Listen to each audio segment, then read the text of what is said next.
Hello everyone, welcome back to Monica Khurana's Academy. Today we are going to start another topic under sentence structure, that is subject and predicate.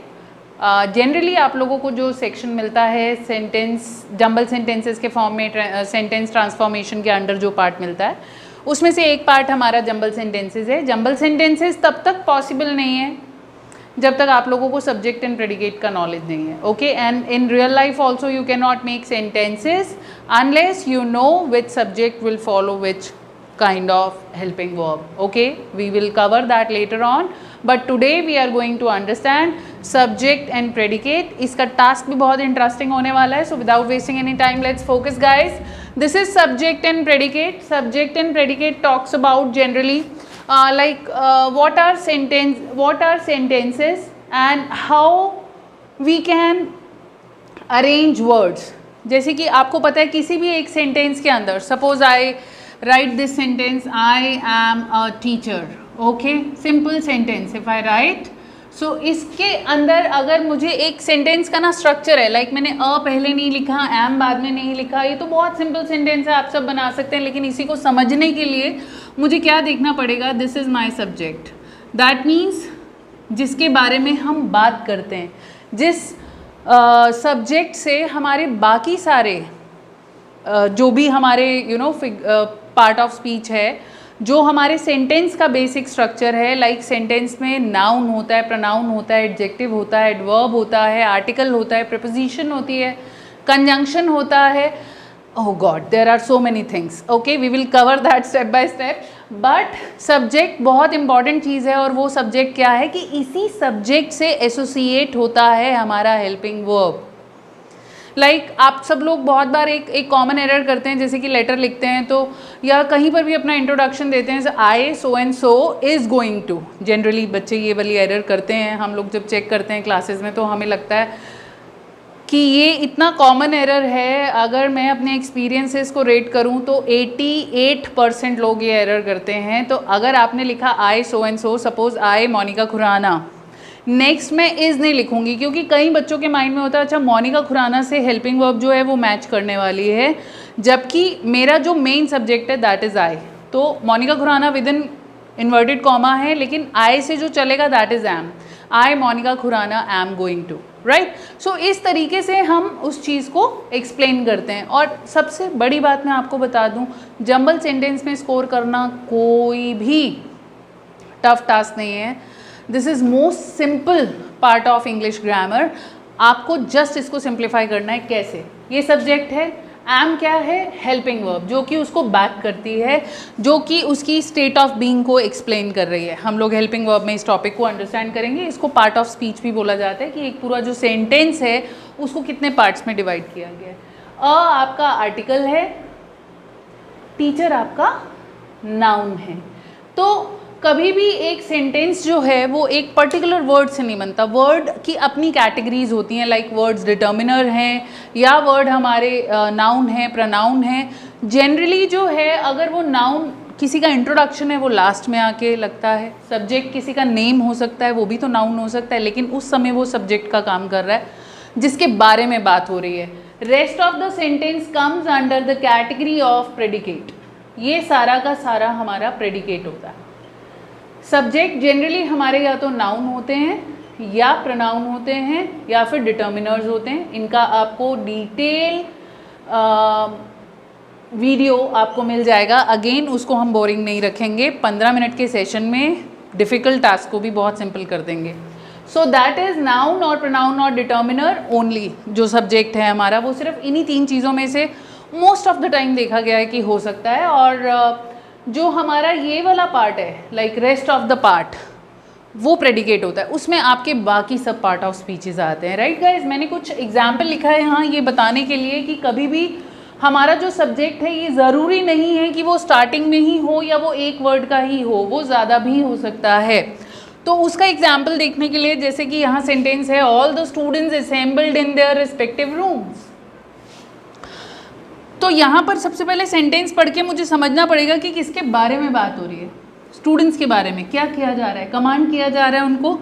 तो जिसके बारे में बात होती है वो हमारा सब्जेक्ट होता है.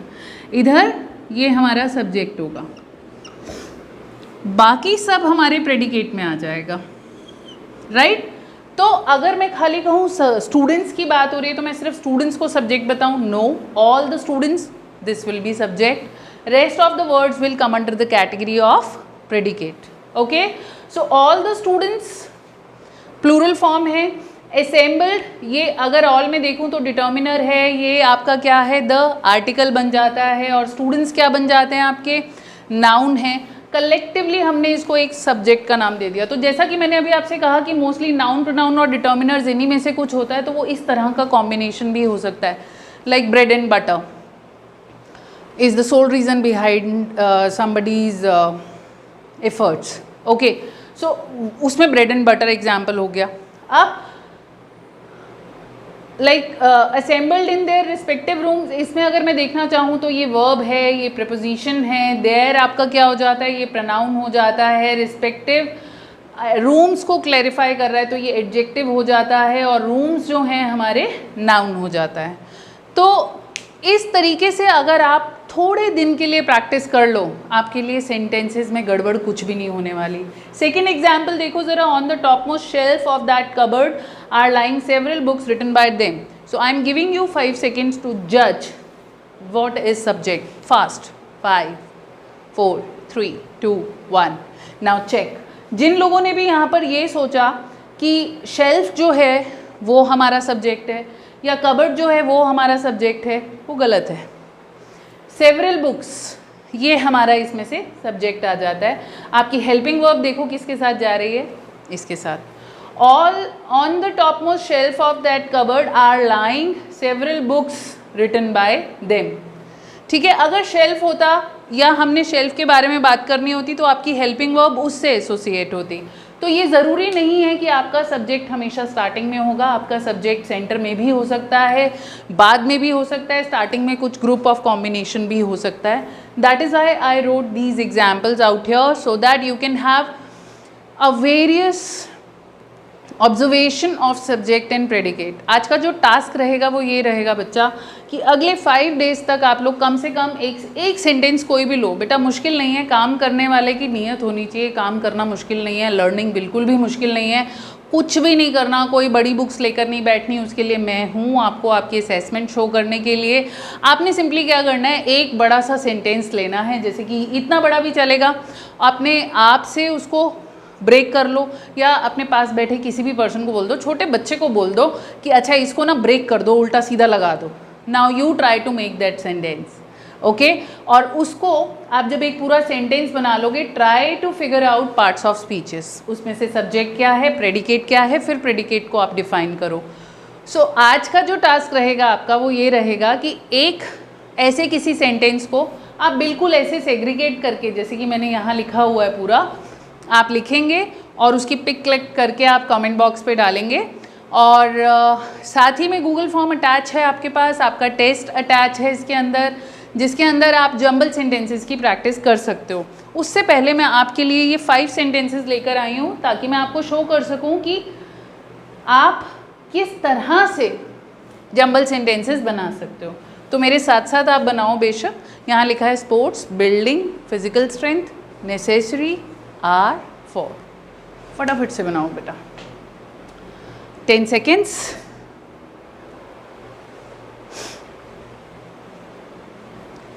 Six, 5, 4, 3, 2, 1. सो जिन्होंने बना लिया वो अपने आप को चेक कर सकते हैं. यहाँ लिखा है sports, building, physical strength, necessary, are, for. आपको सबसे पहले देखना पड़ेगा इसमें सब्जेक्ट क्या है, किसके बारे में बात हो रही है. तो फिजिकल स्ट्रेंथ है, बिल्डिंग है और नेसेसरी है. तो जनरली अगर आप इसको 1-2 बार रीड करोगे तो आपको समझ में आएगा स्पोर्ट्स की ये क्वालिटी है कि वो जनरेट करता है ये सब चीज़ें. और प्लूरल जो है आपका स्पोर्ट्स जा रहा है, जिससे हेल्पिंग वर्ब हमें ये दिख रही है. तो sports are necessary for, sports are necessary. एक छोटा सा क्लॉज हो गया. नेक्स्ट वीडियो हमारी फ्रेजेस एंड क्लॉजेस पे आएगी, उससे और आसानी रहेगी आपको. सो यहाँ पर जो है वो क्या है, स्पोर्ट्स आर नेसेसरी. ये एक छोटा सा क्लॉज हुआ, दूसरे क्लॉज को मिला के ये पूरा मीनिंग बन जाएगा. किस चीज़ के लिए? For building physical strength. So आपका जो सेंटेंस बना that is 1 5 6 3 2 4 sports are necessary for building physical strength. ये हुआ हमारा फर्स्ट सेंटेंस जो हम यहाँ पर सीख रहे हैं और जो हमने एग्जैक्टली समझा। अब अगर इसको मैं देखूँ तो स्पोर्ट्स हमारा नाउन में आ जाता है, आर हमारा हेल्पिंग वर्ब है। आपने कई बच्चों ने यूज़ किया होगा कि physical strength building physical strength, कई बच्चे जनरली इज़-एम-आर जब क्लियर नहीं होता आर बिल्डिंग नेसेसरी स्ट्रेंथ करके कुछ लगा देते हैं। लेकिन एक चीज़ हमेशा ध्यान रखना, जब भी हम सेंटेंस बनाते हैं प्रीपोजिशनल फ्रेजेस हमेशा सेंटेंस के एंड में जुड़ते हैं। जैसे कि फॉर प्रीपोजिशन है तो ये आपका फॉर बिल्डिंग फिजिकल स्ट्रेंथ, ये एक फ्रेज हुआ जो कि कंप्लीट सेंस नहीं दे रहा, लेकिन इसको अलग ग्रुप ऑफ वर्ड चाहिए कंप्लीट सेंटेंस बनने के लिए। सो उसके लिए फॉर बिल्डिंग फिजिकल स्ट्रेंथ हमारा एक क्या हो जाएगा? Prepositional phrase. ये जनरली सेंटेंस के एंड में होता है। कई बच्चे इसको ऐसे बना देते for building physical strength sports are necessary, ये रॉन्ग हो जाएगा, टोटली रॉन्ग, क्योंकि प्रीपोजिशनल फ्रेज हमारे स्टार्टिंग में नहीं आते अनलेस कॉमा वगैरह आपको अलग से दिया गया हो, राइट। सेकेंड, जल्दी से आपके पास टाइम है, छोटा सा सेंटेंस है, 6 सेकेंड्स मैं आपको दे रही हूँ, make it fast. Second, tick tick tick tick, 1 fast. 4 3 2 and 1। Okay, so they clearly नज़र आ रहा है कि हमें यहाँ पर दे जो है वही सब्जेक्ट है। दे सब्जेक्ट है तो उसके साथ जो वर्ब जा रही है that is include. They include sportsmanship and cooperation. कई बच्चे इसको कोऑपरेशन एंड स्पोर्ट्समैनशिप लिख सकते हैं, सही है एकदम, कोई टेंशन वाली बात नहीं है। They include sportsmanship and cooperation. Generally क्या होता है बेटा, इस तरह के सेंटेंसेस में अगर आप देखोगे तो ये आपका एक क्वालिटी की हम बात कर रहे हैं, जो कि जेरेंट पार्टिसिपल्स वगैरह आप सारे आगे चल के जब बात करोगे उनको समझोगे तो आपको समझ में आएगा ये एक ही तरह के जोन के होने चाहिए जब हम इन्हें इम्प्लीकेट करते हैं। तो ये बहुत इंपॉर्टेंट सेगमेंट है, इसको हम बाद में करेंगे। चलो जल्दी से 6 seconds more. Third sentence, fast fast fast fast fast. I can have a sip of water, just make it. Okay, now stop. It is they late again come did. अब आप में से जिसने इसको बहुत क्लोजली वॉच किया हो तो उसको यहाँ पर क्वेश्चन मार्क दिख रहा होगा, यानी कि ये हमारा इंटेरोगेटिव सेंटेंस बनेगा। जनरली कई कई बार आपको फुल स्टॉप एक्सक्लेमेशन दिख जाता है ऐसा, तब ये क्लियर हो जाता है मेरा सेंटेंस कौन सा बनने वाला है। सो ऑब्वियसली अगर क्वेश्चन मार्क है, दे से तो शुरू हो नहीं रहा, तो डिड हमारा फर्स्ट हो गया। Did they come late again. Bravo, 2 4 5 3 1। Okay guys, so did they come late again, ये एक नया सेंटेंस बन गया, इंटेरोगेटिव सेंटेंस बन गया हमारा। जल्दी से 10 सेकेंड्स लो और फोर्थ सेंटेंस को तैयार करो फास्ट।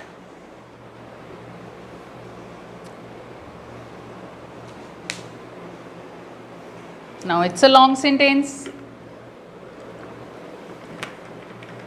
ऐसे ही कुछ इंटरेस्टिंग सेंटेंस मैंने कमेंट बॉक्स में सॉरी जो टेस्ट आपको इसके साथ वीडियो के साथ दिया है डिस्क्रिप्शन में, उसके मार्क्स ज़रूर लिखेंगे आप लोग और ज़रूर अटेम्प्ट करना। इंटरेस्टिंग सेगमेंट है ये वाला बेटा। Okay, so 5 4 3 2 and 1। Okay guys, आ जाओ इधर फटाफट से देखते हैं इसका क्या सेंटेंस बनता है।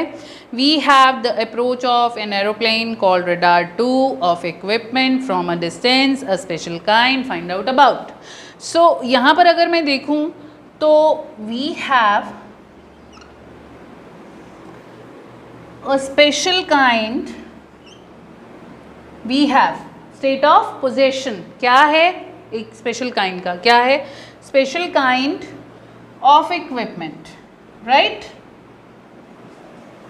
अब उस इक्विपमेंट को जब हम किसी भी चीज़ का इंट्रोडक्शन देते हैं, called, named as and all, वो हम जस्ट उसके आफ्टर देते हैं. कभी कभार हम उसमें कॉमा का भी यूज़ करते हैं, वो पंक्चुएशंस में हम लर्न करेंगे. So called radar. सो ये हो गया हमारा 4th point.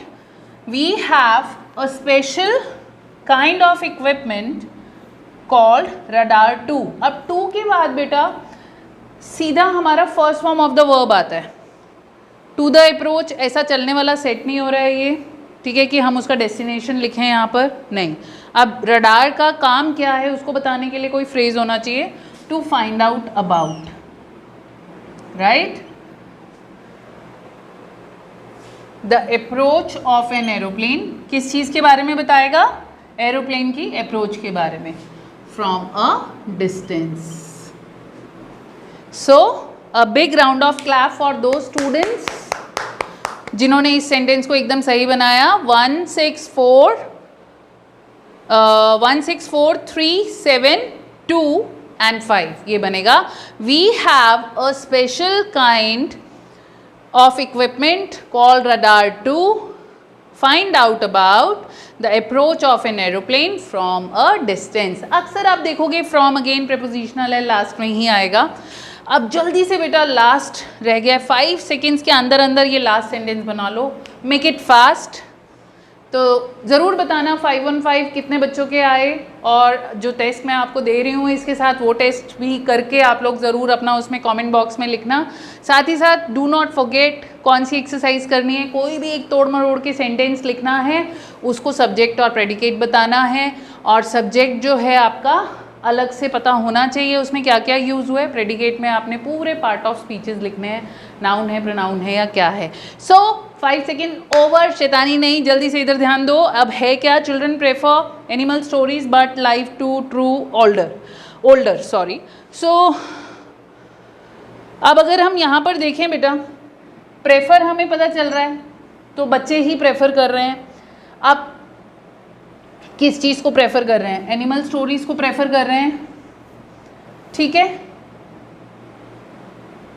Okay, so older children 1 prefer animal stories true to life. अब आप देख रहे हो यहाँ ना बट आप लोग का समझ नहीं आ रहा होगा कई बच्चों को कि बट हम कहाँ लगाने जा रहे हैं, लेकिन इस बट के बाद आपको कॉमा नज़र आ रहा होगा. तो बट से हम स्टार्ट कर सकते हैं सेंटेंस अगर हम बाद में कॉमा लगाएं. सो हमारा जो सेंटेंस बनेगा बेटा वो क्या बनेगा? But older children prefer animal stories true to life. So उन बच्चों के लिए जिनका 515 है, great round of applause. I hope आपको सेंटेंस ट्रांसफॉर्मेशन वाला part, that means jumble sentences, बहुत इजी फील होने वाला है. इसके बाद जो काम मैंने दिया उसे नहीं भूलोगे. 515 भी बताओ, टेस्ट के मार्क्स भी बताओ, और ये जो सब्जेक्ट एंड प्रेडिकेट मैंने आप लोगों को बताया है, कोई भी एक तोड़ मरोड़ के सेंटेंस को लिखो और उसको पार्ट्स ऑफ स्पीचेस में बताओ. Thank you so much guys for watching us. God bless you all.